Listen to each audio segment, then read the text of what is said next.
연휴 기간에도 불구하고 언론 여러분들을 모시면서 긴급 기자간담회를 열게 되었습니다. 협조해주신 언론 여러분들께 감사드리고 그만큼 중요하고 긴급한 현안이 지속되고 있기 때문에 이 점에 관한 명확한 우리 당의 입장을 알려드릴 필요가 있다라는 판단으로 오늘 이렇게 긴급 기자간담회를 가지게 되었습니다.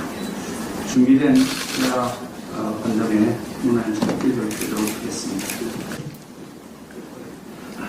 소리가 들려서 제가 발언을 통해 듣도록 하겠습니다.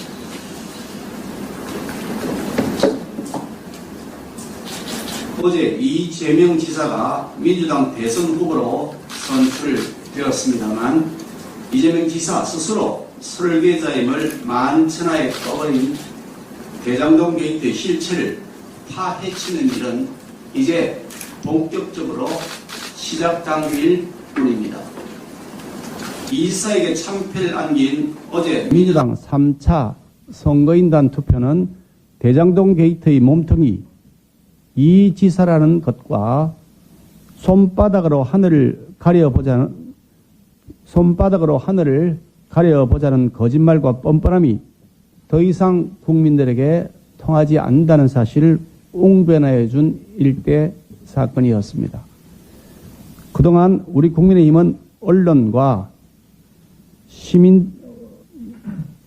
우리 국민의힘과 언론 그리고 시민들은 단군 이래 최대 개발 비리 게이트인 대장동 게이트의 실체를 끈질기게 추적해 왔습니다.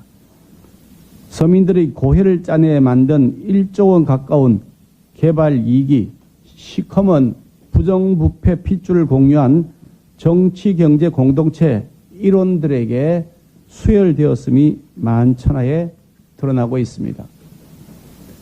이재명 지사는 후보 수락 연설에서 부정부패의 청산과 공정, 정의를 부르짖었습니다. 부패 기득권과의 최후 대첩을 외치고 특히 토건 세력과 유착한 정치 세력의 부패 비리를 뿌리 뽑겠다고 선전포고했습니다. 저는 이 수락 연설을 보면서 구린내 나는 시궁창 중앙에 몸을 푹 적시고 앉아 그 과실을 향유하던 분이 생뚱맞게 악취 탈행하는 것이 아닌가 하는 생각을 하지 않을 수가 없습니다. 만약 도적대의 두령이 동네에 양아치의 잘못을 타박하며 혼쭐을 내겠다고 한다면 어느 국민들이 그 말을 믿어줄 수 있겠냐 하는 생각을 합니다. 이 지사의 후보직 사퇴야말로 부정부패 척결의 시작입니다. 이 지사가 모든 공직을 내려놓고 수사를 받는 그것이 바로 공정과 정의입니다. 대장동에서 이 지사 권력의 빌부터 함께 공생한 자들이 감옥 갔고 처벌받는 것, 그것이 바로 토건 세력 척결의 첫걸음입니다. 지금 국민들께서는 이재명의 제명을 외치고 계십니다. 우리 국민의힘은 지난주 국회 마당에 대장동 게이트 천막투쟁본부를 설치했습니다. 이제 보다 더 구체적인 제보를 받기 위해 대장동 게이트 비리 고발센터를 당에 만들어 운영하겠습니다. 이재명 성남시장 그리고 이재명 경기도지사 시절에 벌어졌던 곳곳의 개발 비리들에 대한 제보를 받아서 그 진실을 낱낱이 밝혀나갈 것입니다. 야당의 가장 강력한 힘은 국민들의 관심과 성원입니다. 많은 관심과 제보를 기다리겠습니다. 말 그대로 썩은 돈 잔치가 벌어졌습니다. 썩은 돈에서는 썩은 냄새가 날 수밖에 없고 그 썩은 돈을 먹은 자에게서도 냄새가 풍기기 마련입니다.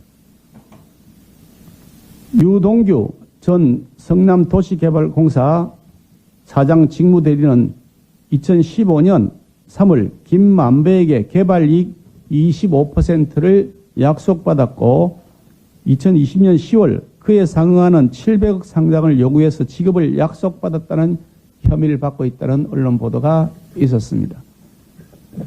또 언론 보도에 따르면 김만배 씨가 임직원 성과급으로 280억 원을 지급하고 이른바 50억 클럽 등에 썼거나 쓸 비용이 350억 원이라는 취지로 얘기하자 정영학 회계사도 5, 6명의 고위직 인사에게 2, 300억 정도 써야 한다고 말했다고 합니다.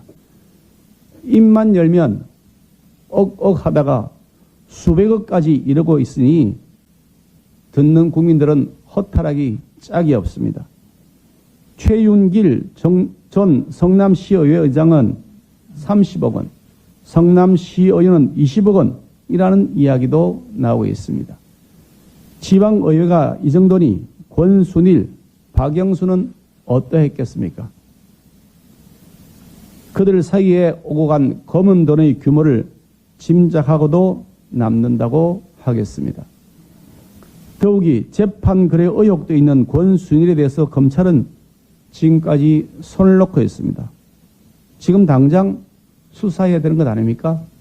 그렇기 때문에 특검을 하지 않을 수 없다. 그런 말씀을 다시 한번 강조해 드립니다. 우리 국민의힘은 그동안 특검 요구와 함께 검찰의 적극적인 수사를 계속 촉구해 왔습니다. 증거 인멸을 막기 위해서는 신속한 압수수색이 절대적으로 필요하고 특히 모든 증거들이 고스란히 그대로 담겨있는 성남시청과 경기도청에 대한 압수수색을 수차 요구한 바 있었지만 검찰은 전혀 움직이지 않고 있습니다. 심지어 유동규의 압수수색 과정에서 핸드폰을 던진 사실조차 알지 못했거나 아니면 알면서도 고의로 숨긴 것이 아닌가 하는 의혹을 받기까지 하고 있습니다. 검찰이 이런 행태를 보이고 있으니 검찰이 범인 잡을 생각을 하기는커녕 오히려 수개인 몸통 범인을 숨겨주고 졸개 행동 대원에 불과한 사람들에게 수준에서 꼬리를 잘라버리는 일을 저지르고 있다고 볼 수밖에 없는 것입니다. 더 이상 묵과할 수가 없습니다. 만약 검찰이 즉각 성남시청과 경기도청에 대한 압수수색을 실시하지 않는다면 국민의힘은 검찰과 그 수사 지휘라인에 있는 사람들을 상대로 공수처에 직무유기죄로 고발할 것임을 밝혀드립니다. 국민의 민심을 거스르는 권력은 온전할 수가 없습니다. 그 권력을 따르는 주구들 역시 무사하지 못할 것이라는 점을 역사가 증명하고 있다는 사실을 명심하기 바랍니다. 특검을 거부하는 자가 범인이고 수사를 방해하거나 수사를 지지부진하게 하면서 꼬리 자르게 하는 자 또한 그 공범입니다.